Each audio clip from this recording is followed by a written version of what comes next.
أعوذ بالله من الشيطان الرجيم. قلنا لا تخف إنك أنت الأعلى وألق ما في يمينك تلقف ما صنعوا إنما صنعوا كيد ساحر ولا يفلح الساحر حيث أتى فألقي السحرة سجدا قالوا آمنا برب هارون وموسى قال آمنتم له قبل أن آذن لكم إنه لكبيركم الذي علمكم السحر فلأقطعن أيديكم وأرجلكم من خلاف ولأصلبنكم في جذوع النخل ولتعلمن أينا أشد عذابا وأبقى. ബഹുമാന്യരായ സഹോദരങ്ങളെ, സത്യവിശ്വാസികളെ, അല്ലാഹു സുബ്ഹാനഹു വ തആല നമുക്ക് നൽകുന്ന എല്ലാ അനുഗ്രഹങ്ങളോടും നീതി പാലിച്ച് നന്ദിയുള്ളവരാകാൻ, പടച്ച റബ്ബ് നൽകിയിട്ടുള്ള സുഖാനുഭവങ്ങളും ആസ്വാദനങ്ങളും സൗകര്യങ്ങളും ഒരിക്കലും നന്ദികേടിന് അവനെ ധിക്കരിക്കുന്നതിന് ഉപയോഗിക്കാത്ത നല്ലവരായ മുസ്ലിഹുകളിൽ മുഅ്മിനുകളിൽ അള്ളാഹു നമ്മെ ഉൾപ്പെടുത്തി അനുഗ്രഹിക്കുമാറാകട്ടെ. ഒരു നല്ല വിശ്വാസിയുടെ, ഒരു നല്ല മുസ്ലിമിൻ്റെ അടയാളമാണ് അവൻ ദീനിയായ സദസ്സുകളിൽ അവനെ കാണും. അവൻ്റെ കുടുംബം മതപരമായ സദസ്സുകളോട് ഇഷ്ടമുള്ളവരായിരിക്കും. അവൻ്റെ സമയം ദീന് പഠിക്കാൻ അവൻ കൊടുക്കും. ഒരു ഹൈ ക്വാളിറ്റി എന്ന് പറയാവുന്ന വിധത്തിൽ ഒരു മുഅ്മിനിൻ്റെ, മുസ്ലിമിൻ്റെ ഈമാനിൻ്റെ അടയാളമായിരിക്കും. മഹാന്മാരായ ഉലമാക്കന്മാർ പറഞ്ഞ പോലെ ഏറ്റവും നല്ല മജ്ലിസ്, നമ്മൾ ഒരുപാട് സദസ്സുകളിൽ പോകും, ഒരുപാട് സദസ്സുകളിൽ സംഗമിക്കും. ഏറ്റവും നല്ല സദസ്സ് ഇൽമിൻ്റെ സദസ്സാണ്. അവിടെ ഇരിക്കാൻ, അവിടെ വരാൻ, അവിടെ പോകാൻ ഒരാൾക്ക് മനസ്സിന് സാധിക്കുന്നില്ലെങ്കിൽ അയാൾക്ക് ഏറ്റവും വലിയ നന്മകളാണ് പോയിക്കൊണ്ടിരിക്കുന്നത് എന്ന് മാത്രമല്ല, ഒരു സദസ്സിൽ ഒരാൾ പോയി ഇരുന്നാൽ അയാൾ ഇൽമാണ് നേടിയെടുക്കുന്നത്. ആ ജനങ്ങളിൽ നിന്നും, ആ സദസ്സിൽ നിന്നും അവൻ ഒരുപാട് അറിവുകൾ സ്വായത്തമാക്കാൻ സാധിക്കുന്നു. മഹാനായ സാലിഹുൽ ഫൗസാൻ ഹഫിളഹുല്ലാ ഇന്നും ജീവിച്ചിരിപ്പുള്ള പണ്ഡിതനാണ്. അദ്ദേഹം പറയാറുണ്ട്, നിങ്ങൾ ഒരു ദീനിൻ്റെ സദസ്സും കൈവെടിയരുത്. ഒരു ഇൽമിൻ്റെ സദസ്സ് കിട്ടുന്നറിഞ്ഞാൽ നിങ്ങളത് ഒഴിവാക്കരുത്. കാരണം നീ അന്ന് പഠിക്കുന്ന, അന്ന് വന്നിരിക്കുന്ന ഒരു വിജ്ഞാനമായിരിക്കാം, ഒരറിവായിരിക്കാം, ഒരായത്തായിരിക്കാം, ഒരു ഹദീസായിരിക്കാം നിന്നെ സ്വർഗത്തിലേക്ക് നയിക്കുന്ന ഒരു ഗുണപാഠം പഠിപ്പിക്കുന്നത്. ചിലപ്പോൾ അന്ന് പഠിക്കുന്ന ഏതെങ്കിലും ഒരു വാചകമായിരിക്കാം നിന്നെ നരകത്തിൽ നിന്ന് രക്ഷിക്കാൻ കാരണമാകുന്നത് കൊണ്ട് ഒരു സദസ്സും നീ നിസാരമായി കാണരുത്. അതുപോലെ തന്നെ ഉലമാക്കന്മാർ പറയാറുണ്ട്, ആ ദീന് പഠിക്കുകയും അത് പ്രാവർത്തികമാക്കാനും പരമാവധി ശ്രമിക്കേണ്ടതുണ്ട്. ഓരോ ദിവസവും പുതിയ അറിവും പുതിയ പ്രവർത്തനങ്ങളും നമ്മൾ ചെയ്യുന്നതോടെ നമ്മുടെ ഈമാനിന് വർധനവുണ്ടാക്കാൻ സാധിക്കുന്നു. അള്ളാഹുവിൻ്റെ അടുത്ത് യർഫഉ ബിഹി ദറജാത്തിൻ, ഒരു മനുഷ്യന്റെ പദവി ഉയരുകയാണ്, സ്ഥാനം കൂടുകയാണ്. വിശുദ്ധ ഖുർആൻ പഠിക്കാൻ, അത് വിശദീകരണം മനസ്സിലാക്കാൻ, അതിൻ്റെ ഹദീസുകൾ വായിക്കാൻ, അതിലൂടെ ചരിത്രം പഠിക്കാൻ ഏറ്റവും ചുരുങ്ങിയ കുറഞ്ഞ സമയമെങ്കിലും നീ അതിനു വേണ്ടി കണ്ടെത്തണം. ഒരു ദിവസത്തിൽ എപ്പോഴെങ്കിലും ഒഴിവനുസരിച്ചൊരു 10 പേജ് നമ്മൾ വായിച്ചാൽ ഒരു വർഷം കൊണ്ട് ചുരുങ്ങിയത് 3000-നടുത്ത് പേജുകൾ നമുക്ക് വായിക്കാൻ സാധിക്കും. 3000 പേജ് വായിക്കാൻ കഴിയുന്ന ഒരു വിശ്വാസിയുടെ ക്വാളിറ്റി എത്രയായിരിക്കും? ഒരു കൊല്ലം കൊണ്ട് 3000 പേജ് ഇസ്ലാമിക വിജ്ഞാനങ്ങൾ വായിച്ചു തീർക്കുന്ന ഒരു മനുഷ്യന്റെ ക്വാളിറ്റി എത്രയായിരിക്കും?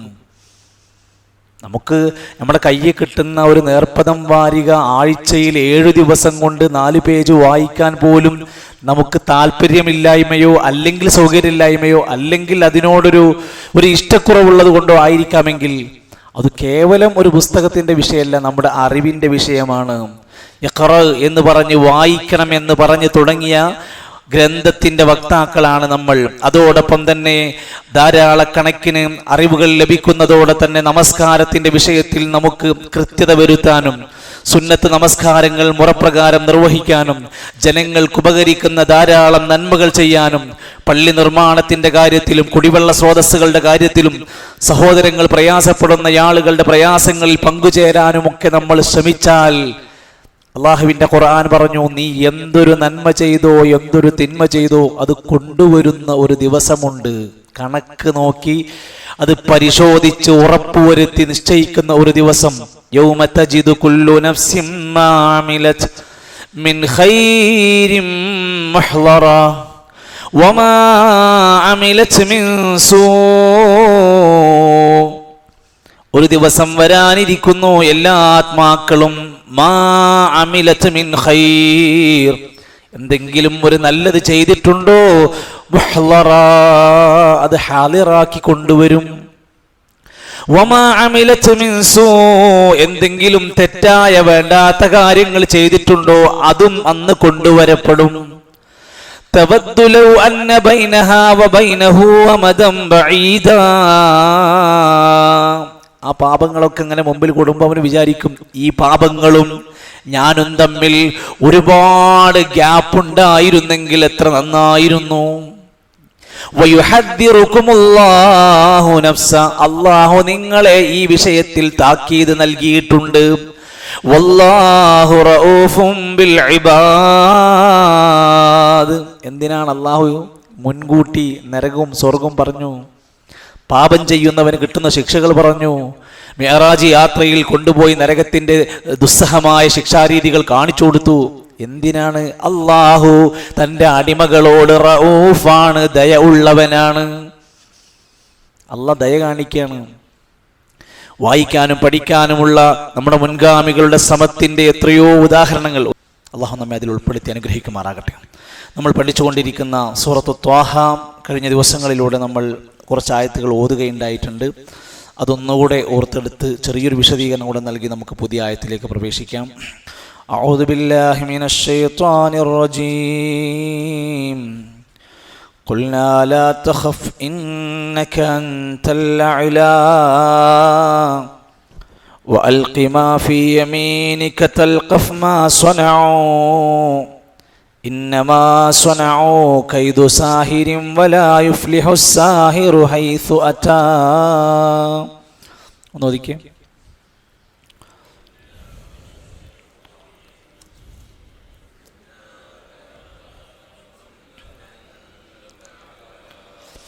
وألق ما في يمينك تلقف ما صنعوا إنما صنعوا كيد ساحر ولا يفلح الساحر حيث أتى فألقي السحرة سجدا قالوا آمنا برب هارون وموسى قال آمنتم له قبل أن آذن لكم إنه لكبيركم الذي علمكم السحر فلأقطعن أيديكم وأرجلكم من خلاف ولأصلبنكم في جذوع النخل ولتعلمن أينا أشد عذابا وأبقى. മൂസാ നബി അലൈഹിസ്സലാമിൻ്റെ ചരിത്രത്തിലെ മുഅ്ജിസാത്തുകൾ ബോധ്യപ്പെടുത്തുന്ന സമയത്താണ് ഈ ആയത്തുകളുടെ പശ്ചാത്തലം പറയുന്നത്. സാഹിര്യങ്ങളായ ആളുകൾ അവരുടെ കൈകളിലുണ്ടായിരുന്ന എല്ലാ ഉപകരണങ്ങളും നിലത്തിട്ട് ഇഴയുന്ന പാമ്പുകളാക്കി മാറ്റിയപ്പോൾ മൂസാ നബിക്ക് ഖീഫത്ത് തോന്നി, പേടി തോന്നി. അപ്പോൾ അല്ലാഹു പറഞ്ഞു, ലാ തഖഫ് മൂസാ നബിയെ, നിങ്ങൾ പേടിക്കണ്ട, ഇന്നക അൻതൽ അഅ്ലാ, നിങ്ങളൊക്കെ വലിയ ഉന്നതിയിലാണ്, നിങ്ങൾ എല്ലാത്തിനേക്കാൾ മേലെയാണ്, അള്ളാൻ്റെ സഹായം നിങ്ങൾക്ക് ഉണ്ടാകും എന്ന പ്രയോഗമാണ്. എന്നിട്ട് മൂസാ നബിയോട് അല്ലാഹു പറഞ്ഞു, ഇനി വഅൽഖി മാ ഫീ യമീനിക, നിങ്ങളുടെ വലതു കൈയിലുള്ള ആ സാധനം താഴേക്കിടുക. വലതു കൈയിൽ എന്തായിരുന്നു എന്ന് പറഞ്ഞ്? വടിയായിരുന്നു. തൽഖഫ് മാ സനഉ, ആ വടി നിലത്തേക്കിട്ടാൽ തൽഖഫ്, അത് വിഴുങ്ങിക്കൊള്ളും. മാ സനഉ, അവരെന്തൊക്കെ ഉണ്ടാക്കി വെച്ചോ ആ സാധനങ്ങൾ മുഴുവൻ നിങ്ങളുടെ വലതു കൈയിലുള്ള ആ സാധനം നിലത്തേക്കിട്ടാൽ അത് തീർത്ത് കളയും. അവര് ഉണ്ടാക്കി വെച്ച അത്ഭുതം എന്ന് പറഞ്ഞാൽ ഇന്നമാ സ്വനഉ, തീർച്ചയായും അവർ ചെയ്തു വെച്ചിരിക്കുന്നത് മുഴുവൻ കെയ്തു സാഹിരിൻ, സാഹിറിന്റെ കെയ്താണ്.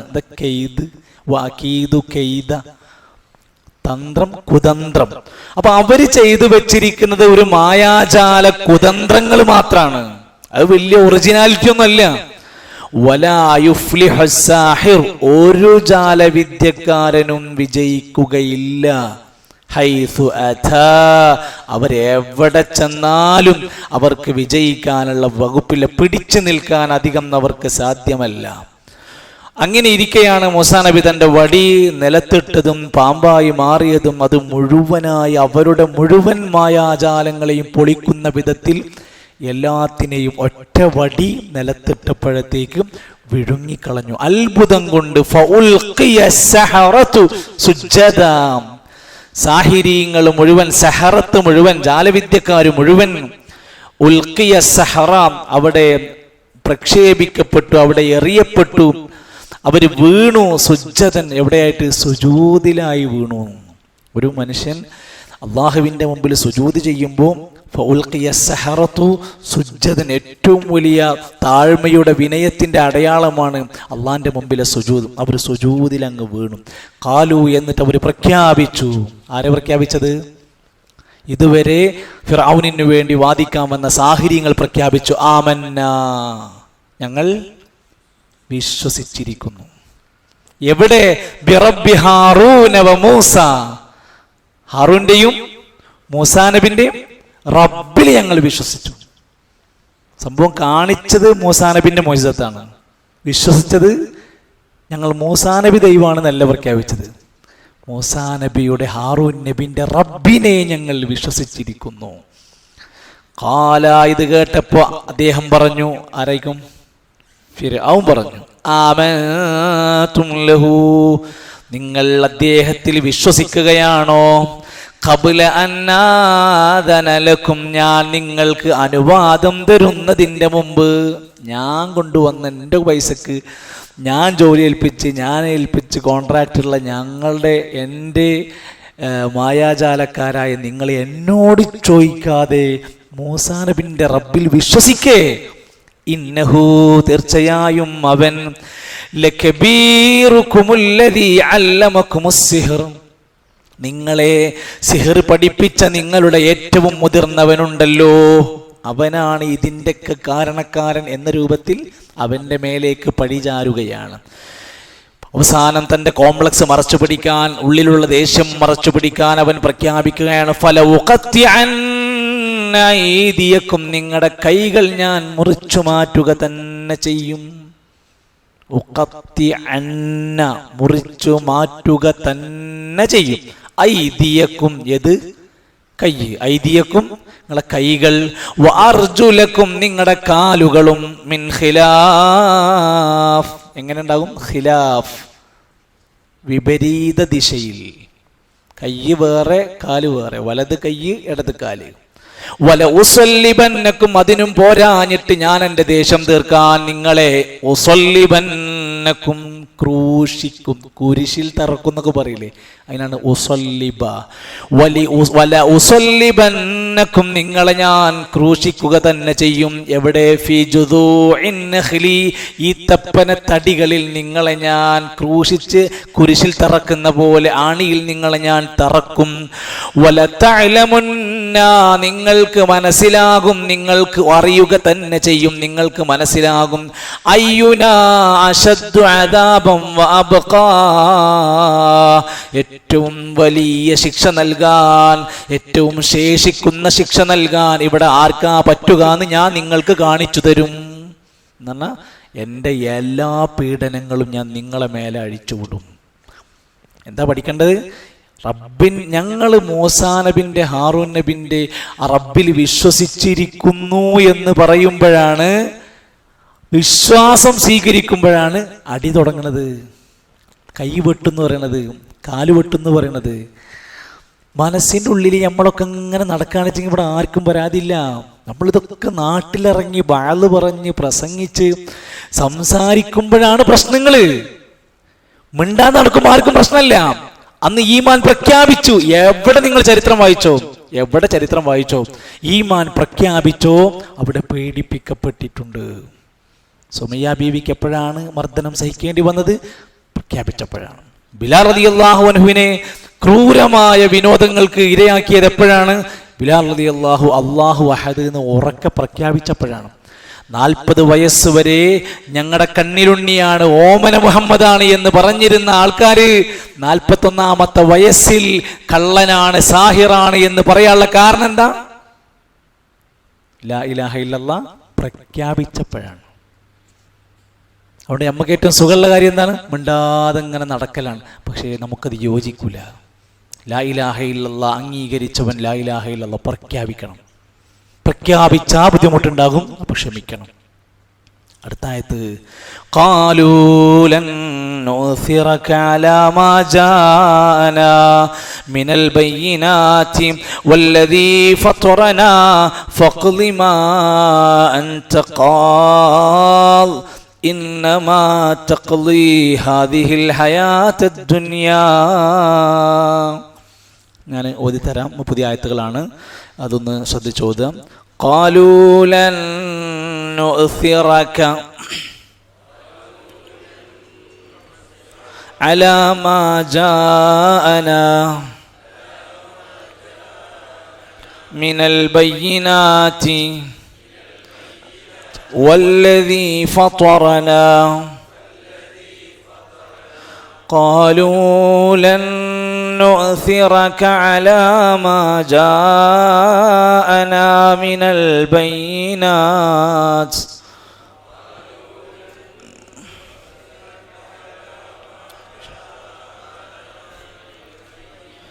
والذي فطرنا فاقض ما أنت قاض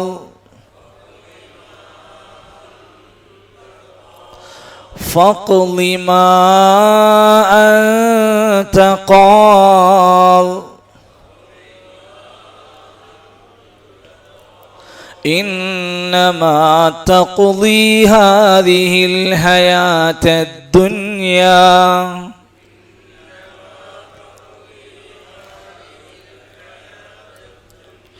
إنما تقضي هذه الحياة الدنيا.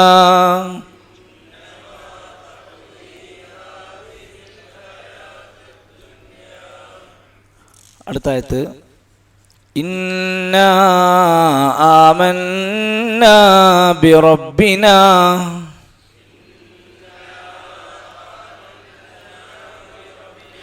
ليغفر لنا خطايانا وما أكرهتنا عليه من السحر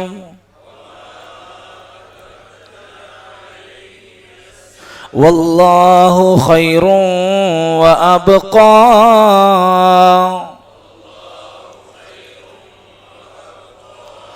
إنه من يأت ربه مجرما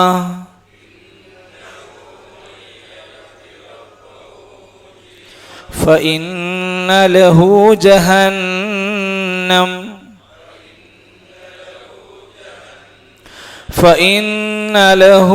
جهنم لا يموت فيها ولا يحيا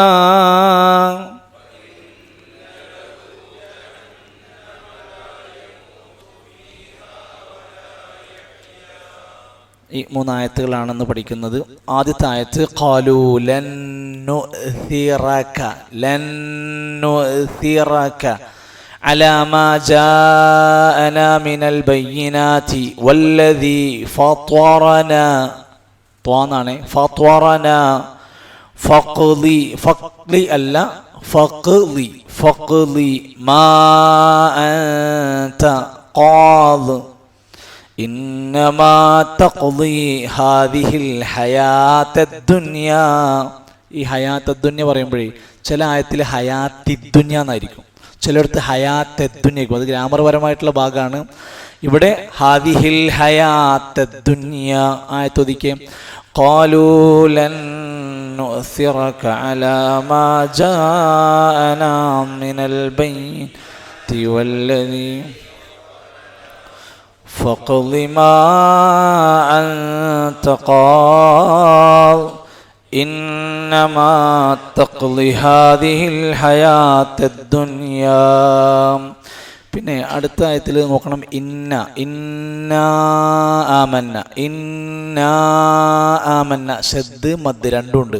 ഇന്നാ ആമന്ന ബിറബ്ബിനാ ലിയഗ്ഫിറ ലനാ എന്നാണ്, യഗ്ഫിറ ലനാ ഖത്വായാന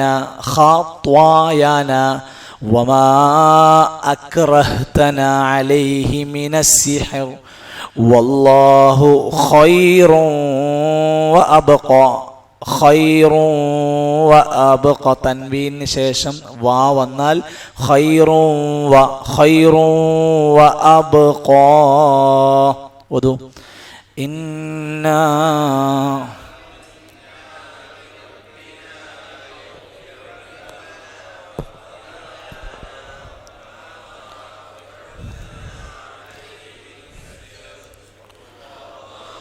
ഖൈറുൻ വഅബ്ഖാ. ഇന്നഹു മൻ യഅതി റബ്ബഹു മുജ്രിമ ഫഇന്ന ലഹു ജഹന്നമ ലാ യമൂതു ഫീഹാ വലാ യഹ്യാ. ഒതിക്കെ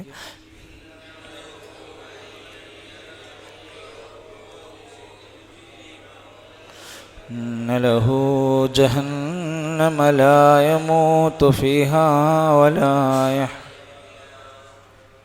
അപ്പോൾ ഈ ആയത്തുകൾ ഞാൻ ചുരുക്കി പറയാൻ ആഗ്രഹിക്കാം. ഖാലു, അവർ പറഞ്ഞു, നീ കൊല്ലും, കയ്യാല് വെട്ടും, കുരിശിത്തറക്കും, ശരീരത്തിനെ നിനക്ക് പറ്റണതൊക്കെ നീ ചെയ്യും. പക്ഷേ ഞങ്ങളുടെ മനസ്സിനെ ബാധിക്കുന്ന ഞങ്ങളുടെ വിശ്വാസത്തെ തൊട്ട് കളിക്കാൻ നിനക്ക് കഴിയില്ല ഫിറൗനെ. പിന്നെ നിനക്ക് വലിയ വർത്താനൊക്കെ പറഞ്ഞ് ഞങ്ങളെ എന്തെങ്കിലുമൊക്കെ ചെയ്യാൻ പറ്റുക ഈ ദുനിയാവിലേ പറ്റുള്ളൂ. അത് ഞങ്ങൾക്ക് പ്രശ്നമല്ല, ഞങ്ങൾ സഹിച്ചോളാം. ഇത് എപ്പോഴാണ് ഒരാൾക്ക് പറയാൻ കഴിയുക? അവരുടെ മനസ്സിൽ ഈമാൻ കയറുമ്പോഴാണ്. നമ്മൾ നാട്ടിലെ അവസ്ഥകൾ ആലോചിച്ചുകൊണ്ട് ചെറിയ ചെറിയ പ്രശ്നങ്ങൾ വരുമ്പോഴത്തേക്ക് അവർ പള്ളിയിൽ നിന്ന് അകലുന്നു. ചില മനുഷ്യന്മാർ പള്ളിയിൽ നിന്ന് അകലാൻ പോലും പറയുന്ന കാരണങ്ങൾ അള്ള കൊടുത്ത ന്യാമത്തായിരിക്കും, വലിയ ന്യാമത്തായിരിക്കും. എന്താ വരാത്ത? അത് വീട്ടിൽ കുറേ പണിയുണ്ടേ, വീട്ടിലുള്ളതുകൊണ്ടാണല്ലോ പറയുന്നത്. നീ എന്താണ് അവിടെയും ദൈവത്തിനും ക്ലാസ്സിനും ഇവിടെ ഒന്നും കാണല്ലോ, അത് ഭയങ്കര തിരക്കാണ്, കച്ചവടം തിരക്കും കാര്യങ്ങളൊക്കെ. പടച്ചോൻ കൊടുത്തൊരു ന്യാമത്ത് ഉള്ളതുകൊണ്ടാണല്ലോ ഈ പറയുന്നത്. എല്ലാത്തിനും നിങ്ങൾ നോക്കൂ, കാരണങ്ങൾ നമ്മൾ പറയുന്ന കാരണങ്ങൾ പടച്ചോന്നെന്ന എന്തെങ്കിലും ന്യാമത്തെ നമുക്ക് പറയാൻ പറ്റുള്ളൂ. ഇവിടെ ഈ ആയത്തിൽ ഇവര് ഉറക്കെ പ്രഖ്യാപിക്കാൻ, മനസ്സിനകത്തേക്ക് ഈമാൻ കയറിക്കഴിഞ്ഞാൽ കൊല്ലുമെന്നും കുരിശിൽ തറക്കുമെന്ന് പറഞ്ഞപ്പോഴും അവരുടെ മനസ്സിനെ അത് ബാധിച്ചിട്ടില്ല. അപ്പൊ നമുക്ക് വർധനവ് ഉണ്ടാക്കേണ്ടത് നമ്മളെ ഈമാനിലാണ്. ഖാലു, അവർ പറഞ്ഞു, ലന്നു ഇസിറക, നിനക്ക് പ്രാധാന്യം നൽകുന്നതല്ല, അലാമാ ജാഅനാ മിനൽ ബയ്യിനാത്ത്, ഞങ്ങൾക്ക് വന്നു കിട്ടിയ തെളിവുകളുടെ അടിസ്ഥാനത്തിൽ നിനക്ക് ഇനി വലിയ സ്ഥാനം നൽകാൻ കഴിയൂല, നീ പറയുന്നതിൽ കാര്യമില്ല. വല്ലദീ ഫത്വറനാ, ഞങ്ങളെ പടച്ചുണ്ടാക്കിയ റബ്ബും അവൻ തന്ന വ്യക്തമായ തെളിവുകളും ഇവിടെ ഉണ്ടായിരിക്കെ നിനക്ക് അമിതമായ പ്രാധാന്യം നൽകാൻ ഞങ്ങളില്ല, ഞങ്ങൾ ഒരിക്കലും നൽകൂല. എന്ന് പറഞ്ഞാൽ ഒരിക്കലും നൽകൂല, ഞങ്ങൾക്കൊരിക്കലും നിനക്കൊരു മുൻഗണന നൽകാൻ ഞങ്ങൾക്കിനി കഴിയില്ല. അതുകൊണ്ട് നിനക്ക് ചെയ്യാൻ പറ്റുന്നത് നീ ചെയ്തോ, ഫഖ്ലി, നീ വിധിച്ചോ, മാ അൻത ഖാദിൻ, നിനക്ക് വിധിക്കാൻ പറ്റുന്നത് നീ വിധിച്ചോ. കൊല്ലാണെങ്കിൽ കൊന്നോ, തല്ലുകയാണെങ്കിൽ തല്ലിക്കോ, കൈകാലുകൾ മുറിച്ച് മാറ്റുകയാണെങ്കിൽ മാറ്റിക്കോ, ഞങ്ങൾക്ക് പ്രശ്നമില്ല. എങ്ങനെ ഉണ്ടാവും എന്ന് ആലോചിച്ച് നോക്കി. നമ്മുടെ ശരീരത്തിൽ ഇന്ന് വരെ അള്ളാഹിൻ്റെ ദീന് പ്രഖ്യാപിച്ചതിൻ്റെ പേരിൽ എന്ത് പോറലാണ് നമുക്ക് കൊണ്ടിട്ടില്ല. നമ്മുടെ മുൻഗാമികൾ അധ്വാനിച്ച് കഷ്ടപ്പെട്ട് ഏറുകൊണ്ട് തല്ലുകൊണ്ട്. ഗൂഡല്ലൂർ പ്രസംഗിക്കാൻ പോയി. ഗൂഡല്ലൂർ എത്തി പ്രസംഗം തുടങ്ങുന്നതിന് മുമ്പ് പോലീസുകാർ ഇങ്ങനെ സദസ്സ് കൂടെ വരുന്നു, ഫോട്ടോ എടുക്കണു. അങ്ങനെ ഞാൻ ചോദിച്ചു, എന്തെങ്കിലും പ്രശ്നമുണ്ടോ? എല്ലാം ഒന്നുമില്ല, നിങ്ങൾ പ്രസംഗിച്ചോളൂ. പ്രസംഗം കഴിയുന്നത് വരെ പോലീസുകാർ അവിടെ ഇവിടെ നിൽക്കുന്നുണ്ട്. പ്രസംഗം കഴിഞ്ഞിട്ടും അവർ ലാസ്റ്റ് എല്ലാവരും പോയതിന് ശേഷം അവിടെ നിന്ന് പിരിഞ്ഞു പോകുന്നത്. അപ്പോൾ ഞാൻ ഇവരോട് വീണ്ടും ചോദിച്ചു, എന്താ പോലീസ് ഇടക്കിടക്ക് വരും? അല്ല, അത് ഇവിടെ ഇടക്കിടക്ക് ഇങ്ങനെ പ്രസംഗങ്ങളൊക്കെ ഉണ്ടാകുമ്പോൾ വരാറുണ്ട്. കുറച്ച് എല്ലാം കഴിഞ്ഞ് അവിടെ ഒരു സ്ഥലത്ത് കൊണ്ടുപോയിട്ട് ഭക്ഷണത്തിന് വേണ്ടി നിർത്തിയപ്പോൾ പറഞ്ഞു, ഇവിടെ നടന്ന 2 പരിപാടികളും ഭയങ്കര തല്ലായിരുന്നു. അത് നിങ്ങളോട് പറയാഞ്ഞിരുന്നതാണ്. തല്ലായിരുന്നു എന്ന് വെച്ചാൽ കൊണ്ടുവന്ന് വെച്ച മൈക്ക സാധനം സ്റ്റേജ് എടുത്ത് റോട്ടിൽ കയറിയുന്നു, എടുത്ത് 1/2 കിലോമീറ്ററോളം വലിച്ചു കൊണ്ടുപോയിരുന്നു. ആ മൈക്കക്കാരൻ ഈ ജന്മണ്ടിച്ച് നിങ്ങൾ പരിപാടിക്ക് വിളിച്ചാൽ ഇനി വരൂല എന്നുള്ള അവസ്ഥയിലായിരുന്നു. പക്ഷെ ഇപ്പോൾ ആളുകളൊക്കെ പലപ്പോഴും ഇപ്പോൾ ഏറ്റവും നമ്മൾ പറയല്ലേ, നമ്മളൊരു സ്ഥലത്ത് പ്രഭാഷണം നടത്തുമ്പോൾ ഇന്നത്തെ കാലഘട്ടത്തിൽ തടയാൻ വരാൻ കഴിയില്ല. എന്തുകൊണ്ടെന്ന് വെച്ചാൽ 2-3 കാരണങ്ങളുണ്ട്. ഒന്ന്, അത് റെക്കോർഡഡായി എല്ലാവരും ആ ചെയ്യുന്ന ആളുകളെ ഫോട്ടോ എടുക്കാനും വീഡിയോ എടുക്കാനും സൗകര്യമുണ്ട്, പിടിക്കാൻ പറ്റും. മറ്റേത് വേഗം പോയിട്ട് പവർ ഓഫാക്കുക, വന്നിട്ട് അടിക്കുക, തല്ലുക, കൊല്ലുന്നു. ഇപ്പം അത് കഴിയണില്ല. പിന്നെ പൊതുവെ ജനങ്ങൾക്കിടയിൽ ഇവരെ ആക്രമിക്കും തോറും ഇവർ വളരുകയാണ്. ഇവർക്ക് മറുപടി പറഞ്ഞാൽ ഇവർ വളരുകയാണ്. ഇവർക്ക് വേണ്ടി ഇവരെ നമ്മൾ തടസ്സം നിന്നാൽ ഇവർ വളരുകയാണ് എന്ന് ഇവർക്ക് മനസ്സിലാകുന്നു. അതുകൊണ്ട് ഇവരെല്ലാവരും മിണ്ടാതെ നടക്കണം. ശ്രദ്ധിച്ചിട്ടുണ്ടാവും. ഇവിടെയാണ് ഈ ഈമാൻ പ്രഖ്യാപിച്ച ആൾ പറയുന്നത്, ഫിർഔനെ നിനക്ക് ദുനിയാവിൽ ചെയ്യാൻ പറ്റുന്നത് ചെയ്തോ, ഫഖ്ലി മാ അൻത ഖാലി, നിനക്ക് വിധിക്കാൻ പറ്റുന്നത് നീ ചെയ്തോ, ഇന്നമാ തീർച്ചയായും തഖ്ലി നിനക്ക് വിധിക്കാൻ പറ്റും, ഹാദിഹിൽ ഹയാത്തദ് ദുനിയ, എവിടെ ഈ ദുനിയാവിലെ നിനക്ക് വിധിക്കാൻ പറ്റൂ. ഇവിടെ നിനക്ക് ഞങ്ങളെ തല്ലാനും കൊല്ലാനും പറ്റൂ. നിന്റെ ലോകം ഇവിടെയാണ്. പക്ഷെ ഞങ്ങൾ ഇത് കണ്ട് നടക്കുന്നവരല്ല. ഒട്ടനേകം സംഭവങ്ങളിൽ പഠിക്കാനുണ്ട്.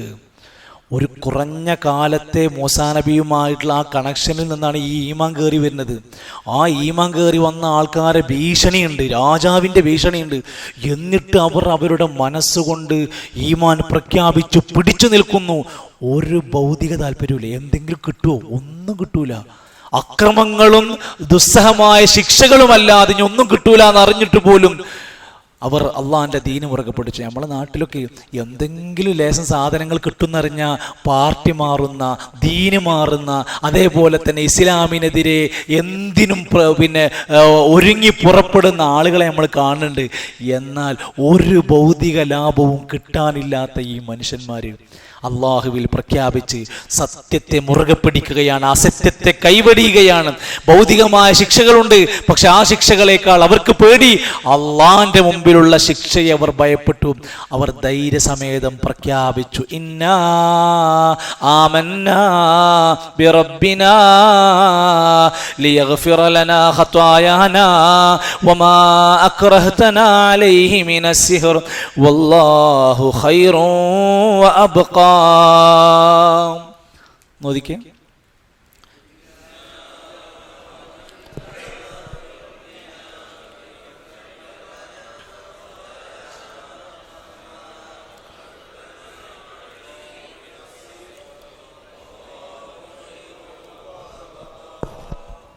ഇന്നാ ആമന്ന ബിറബ്ബിന, ഇന്നാ തീർച്ചയായും ഞങ്ങൾ, ആമന്ന നിങ്ങൾ എന്ത് പറഞ്ഞിട്ടും കാര്യമില്ല, കൊല്ലുന്നു പറഞ്ഞിട്ട് കാര്യമില്ല, ഞങ്ങൾ ആമന്ന. എന്താ ആമന്ന? ഞങ്ങൾ വിശ്വസിച്ചിരിക്കുന്നു. ബിറബ്ബിന, ഞങ്ങളുടെ റബ്ബിൽ. നിങ്ങൾ ആദ്യം പറഞ്ഞിടത്ത് എന്താ പറഞ്ഞത്? മൂസയുടെ ഹാറൂനിൻ്റെ റബ്ബ് എന്നാ പറഞ്ഞത്. ഇപ്പം എന്താ പറഞ്ഞത്? ബിറബ്ബിന, ഞങ്ങളുടെ റബ്ബിൽ ഞങ്ങൾ വിശ്വസിച്ചിരിക്കുന്നു. ഞങ്ങൾ എന്തിനാ വിശ്വസിച്ചെന്നറിയോ? ലിയഗ്ഫിറ ലനാ ഖതായാന, ഞങ്ങളുടെ ദോഷങ്ങൾ പാപങ്ങൾ പുറത്തു കിട്ടാൻ വേണ്ടിയിട്ടാ. വമാ അക്റഹ്തനാ അലൈഹി മിനസ് സിഹ്ർ, ഫിർഔനെ നീ ഞങ്ങളെ സിഹ്ർ ചെയ്യാൻ നിർബന്ധിച്ചതിലും അതിൻ്റെ കുറ്റങ്ങൾ ഒഴിവാകാനും ഞങ്ങൾ ചെയ്ത സകല ദോഷങ്ങളും പുറത്തു കിട്ടാൻ വേണ്ടി ഞങ്ങൾ അല്ലാഹുവിനെ വിശ്വസിച്ചുകൊണ്ട് ഈമാൻ ഉൾക്കൊണ്ട് ജീവിക്കാൻ പോവുകയാണ്. വല്ലാഹു ഖൈറും വഅബ്ഖ, നിന്റെ ശിക്ഷയ്ക്ക് എന്ത്, നിന്റെ ദുനിയാവിലെ വിധി എന്ത്? ഞങ്ങൾ അല്ലാഹു ഖൈറായ നല്ലവനായ അബ്ഖ ഏറ്റവും ശേഷിക്കുന്നവനുമാകുന്നു. വിചാരിച്ചാൽ നന്നായി ശിക്ഷിക്കാനും നന്നായി തലോടാനും കഴിയുന്ന ഖൈറായവനാണ് ഞങ്ങളുടെ റബ്ബ് എന്ന് ഓർമ്മപ്പെടുത്തുകയാണ്. അവർ വിശ്വാസം സ്വീകരിച്ചത് പ്രഖ്യാപിച്ചുവെങ്കിലും ഞങ്ങൾ അങ്ങനെയൊക്കെ ചെയ്യുമെന്ന് ഫിറഔൻ പറഞ്ഞുവെങ്കിലും തഫ്സീറുകളിലൊക്കെ ചരിത്ര ഗ്രന്ഥങ്ങൾ പറയുന്നത് ഫിറഔൻ അവിടെ ശിക്ഷിക്കാൻ സാധിച്ചിട്ടില്ല. ഫിറഔനിന് അവരെ ഉപദ്രവിക്കാൻ അപ്പോൾ കഴിഞ്ഞിട്ടില്ല. പിന്നെ ലാസ്റ്റ് ഒരു ഘട്ടത്തിലാണ് കൊല്ലാൻ വേണ്ടിയിട്ട് ടീമായി ഇറങ്ങിപ്പോണ സമയത്താണ് മൂസാ നബിൻ്റെ കൂടെ പോണതും ചെങ്കടലിൽ അവിടെ എത്തുന്നതും. ഈ സമയത്ത് അവൻക്കൊന്നും ഉപദ്രവിക്കാനുള്ള ഒരവസ്ഥയ്ക്ക് അവൻ എത്തിപ്പെട്ടിട്ടില്ല. മഹാനായ അബ്ദുല്ലാഹിബ്നു അബ്ബാസ് റളിയല്ലാഹു അൻഹു സ്വഹാബിമാരുടെ കൂട്ടത്തിലെ റഈസുൽ മുഫസ്സിരീൻ എന്ന ഖുർആനിൻ്റെ ഏറ്റവും അധികം ആയത്തുകളുടെ തഫ്സീർ അറിയുന്ന സ്വഹാബിയാണ് റഈസുൽ മുഫസ്സിരീൻ ഇബ്നു അബ്ബാസ് റളിയല്ലാഹു അൻഹു പറയാണ്, ആമന്നാ ബി റബ്ബിനാ എന്ന് പ്രഖ്യാപിച്ച മനുഷ്യന്മാർ പ്രഭാതത്തിൽ സാഹിരീന ഫിസ് സ്വബാഹ് മുഅ്മിനീന ഫിൽ മസാ. എന്താർത്ഥം? രാവിലെ ളുഹാ സമയത്ത് അള്ളാഹുവിനെതിരെ സാഹിരീങ്ങളായിരുന്നു, വൈകുന്നേരമായപ്പോഴത്തേക്ക് മുഅ്മിനീന ബി റബ്ബിന, മുഅ്മിനീങ്ങളായി മാറി. ഒരു മനുഷ്യൻ എപ്പോഴാണ് മാറുക പറയാൻ പറ്റില്ല. പ്രസംഗിക്കുന്ന ആളെ തല്ലാൻ വേണ്ടി വന്ന ആളാണ്, വടിയെടുത്ത് വന്ന ആളാണ്, ലാസ്റ്റ് പ്രസംഗം കഴിഞ്ഞ ആളെ കെട്ടിപ്പിടിച്ചിട്ട് ഇപ്പോൾ നമ്മുടെ സെക്രട്ടറിയും പ്രസിഡന്റും സംഘടന പല ആളുകൾ സ്ഥാനങ്ങളിലേക്ക് എത്തിയിട്ടുള്ള പല മണ്ഡലം ഭാരവാഹികൾ എത്ര ആൾക്കാരുണ്ടെന്നറിയോ? എപ്പോഴാ ഒരു മനുഷ്യൻ്റെ ജീവിതത്തിൽ മാറ്റം ഉണ്ടാവുക? ചിലപ്പോൾ നമ്മൾ അയക്കുന്ന ഒരു വീഡിയോ, ചിലപ്പോൾ ഒരു മെസ്സേജ്. ഒട്ടനേക സംഭവങ്ങളുണ്ട്, ഒട്ടനേക സംഭവങ്ങൾ. എത്രയോ ആളുകൾ ഒരൊറ്റ നിമിഷ നേരത്തെ സംസാരം, ഒറ്റ നിമിഷ നേരത്തെ സംസാരം. വയനാട്ടിൽ നിന്നുള്ളൊരു ഫാമിലി കോട്ടക്കൽ ഒരു പ്രഭാഷണം നടക്കുന്നു. പ്രഭാഷണം ഡിസംബറുമായി ബന്ധപ്പെട്ട് ഈസാ നബിയുമായി ബന്ധപ്പെട്ട എക്സിബിഷനാണ്. വിശുദ്ധ ഖുർആനിൽ ഈസാ നബിയെ പറ്റി മറിയം ബീവിയെ പറ്റിയിട്ടുള്ള സംസാരങ്ങളൊക്കെ ഇങ്ങനെ നടന്നുകൊണ്ടിരിക്കെ ഇവർ കോട്ടക്കലങ്ങാടിയിൽ നിന്ന് വയനാട്ടേക്ക് ബസ് കയറാൻ നിൽക്കുമ്പോൾ ജസ്റ്റ് വന്ന് എക്സിബിഷൻ ഹാളിലേക്ക് കയറി വന്നു. കയറി വന്നപ്പോൾ അവിടെ ചെറിയൊരു കൗണ്ടറിൽ ചോദിച്ചു, യേശു ക്രിസ്തുവിനെ കുറിച്ച് ഇസ്ലാമിൽ എന്തെങ്കിലും പരാമർശമുണ്ടോ? ക്രിസ്ത്യൻ കുടുംബമാണ്. ആ ഉണ്ടല്ലോ, ഖുർആനിൽ സൂറത്ത് തന്നെ ഉണ്ടല്ലോ. മറിയം അദ്ദേഹം തുറന്ന് മറിച്ചു കൊടുത്തു, പരിഭാഷ എടുത്തു കൊടുത്തു, നിങ്ങളിത് വായിച്ചു നോക്ക്, ഇതെനിക്ക് കൊണ്ടുപോകാൻ പറ്റുമെന്ന് വെച്ചാൽ എനിക്ക് കൊണ്ടുപോകാമല്ലോ കോഴിക്കോട്. പരിഭാഷ കൊടുത്തു, അദ്ദേഹം വീട്ടിൽ പോയി, അദ്ദേഹം ഫുള്ളായിട്ട് വായിച്ചു. അദ്ദേഹം പിന്നീട് കോണ്ടാക്ട് നമ്പറിൽ ബന്ധപ്പെട്ടു, എനിക്ക് ഇസ്ലാം സ്വീകരിക്കണം, എനിക്ക് ഇസ്ലാം സ്വീകരിക്കണം. അദ്ദേഹം വരുന്നത് അദ്ദേഹത്തിൻ്റെ ജ്യേഷ്ഠനെയും അദ്ദേഹത്തിൻ്റെ അച്ഛനെയും കൊണ്ടാണ് വരുന്നത്. രണ്ടാളെയും കൊണ്ടാണ് അദ്ദേഹം ഫസ്റ്റ് ട്രിപ്പിൽ ഇസ്ലാം സ്വീകരിക്കണം എന്ന് പറഞ്ഞ് സംശയം ദൂരീകരിക്കാൻ വേണ്ടി വരുന്നത്. മൂന്നാളെയും ഒരു വീട്ടിൽ നിന്ന് തിരിച്ചു പോകുന്നു. പിന്നീട് അവർ വരുന്നത് 8ാമത്തെ ആളെയും കൂട്ടിയിട്ടാണ് വരുന്നത്. എന്തുണ്ടായത്? ഒരു എക്സിബിഷൻ ഹാളിൽ കയറി വന്ന് 10 മിനിറ്റ് നേരത്തെ സംസാരം, ഒരു പുസ്തകം കൊടുക്കൽ. എത്ര സംഭവങ്ങൾ പറയാനുണ്ട്. നമ്മൾ പറയില്ലേ, എന്താ ലഘുലേഖ കൊടുത്തിട്ട് കാര്യം, അത് അങ്ങോട്ട് എറിഞ്ഞു ഇങ്ങോട്ട് എറിഞ്ഞു പോകണം. നമ്മുടെ ടാലൻറ്റ് ലീഗ് ലക്ഷക്കണക്കിനാണ്, 10 ലക്ഷത്തിൻ്റെ അടുത്ത് കോപ്പിയാണ് നമ്മൾ അടിച്ചുണ്ടാക്കിയത്. അത് വെറുതെ അടിച്ചിറക്കിയതല്ല. നിങ്ങൾ ഈ ചോദ്യങ്ങൾ വായിച്ചോ? ഇതൊക്കെ ഇപ്പം എന്ത് ചോദ്യമാണെന്ന് ചോദിക്കുന്നുണ്ടാവും. ആ ചോദ്യങ്ങൾ നിങ്ങൾ ശ്രദ്ധിച്ചോ? മുഹമ്മദ് റസൂൽ സല്ലല്ലാഹു അലൈഹി വസല്ലം യുദ്ധത്തിൽ എത്ര ആളുകളെ കൊന്നു? എന്താ മറുപടി? ഉത്തരം എത്രയാണ്? 0 ആണ്. നബി സല്ലല്ലാഹു അലൈഹി വസല്ലം ഒരു യുദ്ധക്കൊതിയനായിരുന്നുവെങ്കിൽ അവിടെ 0 വരൂലായിരുന്നു. അത് ചിന്തിപ്പിക്കാനാണ് ആ ചോദ്യം. അടുത്ത ചോദ്യം, നബി സല്ലല്ലാഹു അലൈഹി വസല്ലമക്ക് ഒരുപാട് ഭാര്യമാരുണ്ടായിരുന്നു. ഒറ്റ ഭാര്യ മാത്രമേ കന്യകയുള്ളൂ, ബാക്കി എല്ലാവരും വിധവകളായിരുന്നു. ആരാണ് ആ കന്യക? ആയിഷ റളിയല്ലാഹു അൻഹ. എന്താ പഠിക്കേണ്ടത്? അങ്ങനെ ഒരു പെൺകൊതിയനായിരുന്നുവെങ്കിൽ പോയി വിധവകളെ പിന്നാലെ നടക്കില്ലല്ലോ. അതൊക്കെ ഒരു പ്രത്യേക സാഹചര്യത്തിൽ നടന്നത് പഠിപ്പിക്കാനും അമുസ്ലിങ്ങൾ വരെ ചിന്തിപ്പിക്കാനും കൂടെയാണ് ആ ലഘുലേഖകൾ പോണത്. അപ്പോൾ നമ്മളെന്താ പറയുക, അത് കൊടുത്തിട്ട് എന്താ കാര്യം, അത് അങ്ങോട്ടും കൂടെ ആരാപ്പതൊക്കെ. ആരോ ആവട്ടെ, ഒരാളെങ്കിലും കയറും. ഒരാളെങ്കിലും 10 ലക്ഷം നോട്ടീസിൻ്റെ ഇടയിൽ നിന്ന് 2-3 ആളെങ്കിലും വായിച്ചു നോക്കൂലേ? മതി. നമ്മളെപ്പോഴും കാണേണ്ടത് അറിയോ? നമ്മളൊരു വലിയ ജനക്കൂട്ടത്തല്ല കാണുന്നത്. നമ്മളെപ്പോഴും അതിൽ ഏറ്റവും ചുരുങ്ങി 2 ആൾ കാണുമോ, മൂന്നാളെ കാണുമോ? ആരെങ്കിലും ഒന്നെങ്കിലും കിട്ടിയാൽ മതി. ഇൻഷാ അല്ലാഹ് ആ നിലക്കുള്ള ശ്രമമാണ്. ഇവിടെ നോക്കൂ നിങ്ങൾ, ഇവർ പ്രഭാത സമയത്ത് സാഹിര്യങ്ങളായി പണിയെടുത്ത ആൾക്കാർ വൈകുന്നേരം അള്ളാഹിൻ്റെ മുമ്പിൽ സുജൂദ് വീണ് റബ്ബിനെ പ്രഖ്യാപിക്കുന്ന അവസ്ഥയാണ്. വിശ്വാസം പ്രഖ്യാപിച്ചു. എത്രയോ സ്വഹാബിമാര് ഈമാൻ പ്രഖ്യാപിച്ച ഉടനെ ഒരു സുജൂദ് പോലും ചെയ്യാതെ ഷഹീദുമാരായിട്ടുണ്ട്. അവർ സ്വർഗത്തിലാണ്. ഈമാൻ പ്രഖ്യാപിക്കാൻ കഴിഞ്ഞോ? അവർ സ്വർഗത്തിലെത്താൻ വഴിയുണ്ട്. കൊല്ലങ്ങളായി ഈമാനില്ല, ഈമാനാണെന്ന് പറഞ്ഞ് ജീവിച്ച് അവസാനം കാഫിരീങ്ങളായി മുനാഫിക്കീങ്ങളായി മരിച്ചുപോയ എത്ര ആൾക്കാരെ ചരിത്രമുണ്ട്. ഇന്നഹു മയ്യതി റബ്ബഹു മുജ്രിമാ ഫഇന്ന ലഹു ജഹന്നമ ലാ യമൂതു ഫീഹാ വലാ യഹ്യാ. ആയത്തോട് ഓതി അവസാനിപ്പിക്കാം. ഇന്നഹു മയ്യതി റബ്ബഹു മുജ്രിമാ ഫഇന്ന ലഹു ജഹന്നമ ലാ യമൂതു ഫീഹാ വലാ യഹ്യാ. ഇന്നഹു തീർച്ചയായും അവൻ മയ്യതി റബ്ബഹു മുജ്രിമാ ആരെങ്കിലും റബ്ബിൻ്റെ അടുത്ത് മുജ്രിമായി വന്നാൽ, മുജ്രിം ക്രിമിനൽ, കുറ്റവാളി, ഗൾഫ് ജയിലുകളിലൊക്കെ എഴുതി വെക്കുന്ന അറബി വാക്കാണ് മുജ്രിം. കുറ്റവാളികൾ, ക്രിമിനൽസ്. ആരെങ്കിലും പടച്ചോൻ്റെ അടുത്ത് വരുമ്പോൾ പാപികളായി ദോഷികളായി കുറ്റവാളികളായി വന്നാൽ ഫഇന്ന ലഹു ജഹന്നം, എവിടെ ഉണ്ടാവുക? ജഹന്നമിലായിരിക്കും, നരകത്തിലായിരിക്കും. ലാ യമൂതു ഫീഹ, നരകത്തിൻ്റെ അവസ്ഥ ലാ യമൂതു ഫീഹ, അവിടെ മരിക്കൂല. നമ്മൾ ദുനിയാവിൽ എന്തൊക്കെ സഹിച്ചാലും മരിച്ചാണ് കഴിഞ്ഞു എന്ന് വിചാരിക്കാമല്ലോ. ചില രോഗികളൊക്കെ മരിച്ചാൽ നമ്മൾ പറയും അങ്ങനെ രോഗങ്ങളില്ലാത്ത ലോകത്തേക്ക് പ്രശോഭയാത്രയായി, പ്രശാന്തി യാത്രയായി എന്നൊക്കെ പറയും. നരകത്തിൻ്റെ അവസ്ഥ പറയുകയാണേ, നരകത്തിലെത്തിയാൽ ഒരിക്കലും മരിക്കൂല, ഈ പീഡനം അവസാനിക്കൂല. ജീവിക്കോ? വലാ യഹ്യ, മര്യാദക്ക് ജീവിക്കാനും നരകത്തിൽ പറ്റൂല. ഇതാണ് നരകം. ഇൻഷാ അല്ലാഹ് വിശദീകരിക്കേണ്ടതുണ്ട്. പാപികളായി ദോഷികളായി അള്ളാഹിൻ്റെ മുമ്പിൽ കയറി വന്നാൽ അള്ളാഹുവിൻ്റെ നരകമാണ്. മരണമില്ലാത്ത യഥാർത്ഥ ജീവിതം കിട്ടാത്ത ഏറ്റവും പീഡിപ്പിക്കപ്പെടുന്ന ഒരു നരകത്തെ ഭയപ്പെടാൻ ഈ ആയത്ത് നമ്മെ പ്രേരിപ്പിക്കുന്നുണ്ട്. അള്ളാഹു സുബ്ഹാനഹു വ തആല നാം മനസ്സിലാക്കിയ അറിവുകൾ ജീവിതത്തിൽ പകർത്താനും പ്രചരിപ്പിക്കാനുമുള്ള തൗഫീഖ് നൽകുമാറാകട്ടെ. നമ്മുടെ ഈ ഒരു ദീനിൻ്റെ സദസ്സ് അൽഹംദുലില്ലാഹ് ഇത്രയും ദിവസങ്ങളായി അത്ര ആയത്തുകൾ 74 ആയത്തുകൾ നമുക്ക് പഠിക്കാൻ കഴിഞ്ഞു. ഇതുമായി ബന്ധപ്പെട്ട് സഹകരിച്ചവരും ഇതിനുവേണ്ടി ചായ ആയാലും സ്നാക്സ് ആയാലും ഇതിൻ്റെ പബ്ലിസിറ്റി ആയാലും ഒക്കെ നടത്തിക്കൊണ്ടിരിക്കുന്നവർക്കൊക്കെ അള്ളാഹു തക്കതായ ഖൈറും ബറകാത്തുകളും നൽകുമാറാകട്ടെ. അള്ളാഹു നമ്മുടെ ദീനിയായ ഈ കൂട്ടമായ ഈ സംഘമായ പ്രവർത്തനത്തിൻ്റെ എല്ലാ ഫضലും നമ്മുടെ പ്രദേശത്ത് നൽകുമാറാകട്ടെ. ധാരാളക്കണക്കിന് ആളുകളിലേക്ക് ഈ സന്ദേശം എത്തിക്കുക എന്ന മഹത്തായ ദൗത്യത്തിൽ നമുക്ക് പങ്കാളികളാവാനുള്ള സന്മനസ് പ്രദാനം ചെയ്യുമാറാകട്ടെ. രോഗികൾക്ക് അള്ളാഹു ശിഫ നൽകുമാറാകട്ടെ. നമ്മുടെ എല്ലാ പ്രവർത്തനങ്ങളിലും അള്ളാഹു ഇഖ്ലാസ് പ്രദാനം ചെയ്യുമാറാകട്ടെ.